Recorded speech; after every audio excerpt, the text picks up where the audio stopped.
માં ખોડિયાલના પ્રાગટ્યનો ઇતિહાસ રસપ્રદ છે। એક શિવભક્ત નિસંતાન દંપતીના હૃદયનો આંતરનાદ એટલો પ્રચંડ હતો કે દેવાધિદેવ મહાદેવને પણ એક બે નહીં 8 સંતાન પ્રાપ્તિનું વરદાન આપવું પડ્યું હતું। અને તેમાંનું એક સંતાન એટલે આદ્યશક્તિ માં પાર્વતીના અંશ માં ખોડિયારમાં 1200 વર્ષ પૂર્વ મહાસુદ આઠમના મામણદેવ દેવળભાઈ નામક ચારણ દંપતીને ત્યાં તેમનું પ્રાગટ્ય થયું હતું।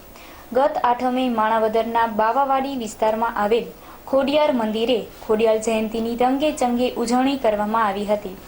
આ વિસ્તારમાંથી માં ખોડિયારની ભવ્ય શોભાયાત્રા કાઢવામાં આવી હતી। આ શોભાયાત્રામાં ડીજેના તાલે બાળકો અને મોટેરાઓ ઝૂમી ઉઠ્યા હતા। આ શોભાયાત્રા શહેરના મુખ્ય માર્ગો પર ફરી હતી। વહેલી સવારે આરતી, મહાપૂજા, માતાજીને અભિષેક અને દિવ્ય શૃંગાર કરવામાં આવ્યા હતા અને સાંજે 6 કલાકે મહાપ્રસાદનું આયોજન તેમજ રાત્રિના 9 કલાકે કીર્તન રાખવામાં આવેલ હતું। છેલ્લા 12 વર્ષથી આ ઉજવણી કરવામાં આવી રહી છે। અહેવાલ જિગ્નેશ પટેલ, માણાવદર। પરમાર નીતેશ જમનાદાસ છે અને અમે ખોડિયાલ મંદિરની અંદર અહીંયા છેલ્લા 12 વર્ષથી આ માતાજી ખોડિયાલમાની જન્મજયંતિ ઉજવીએ છીએ। માણાવદર વિસ્તાર બાવાવાડીમાં અમે છેલ્લા 12 વર્ષથી આ મા ખોડિયાલમાની જન્મજયંતિ ઉજવીએ છીએ।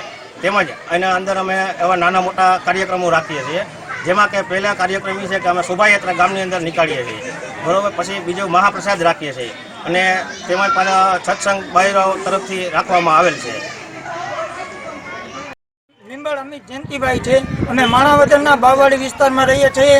અહીંયા અમારે ખોડિયાર મંદિર સરસનું છે, ત્યાં અમે છેલ્લા 12 વર્ષથી આ ખોડિયાર માની જન્મ જયંતિનું આયોજન કરીએ છીએ। એમાં એવા પ્રસંગ કે મા ખોડિયારની ભવ્ય શોભાયાત્રા માણાવદરના મુખ્ય વિસ્તારના મુખ્ય માર્ગો ઉપરથી કાઢીએ છીએ, તેમજ રવેડી પૂર્ણ થયા પછી બાળકો તેમજ સમસ્ત ગામનું બટુક ભોજન અથવા તો મહાપ્રસાદનું આયોજન કરીએ છીએ।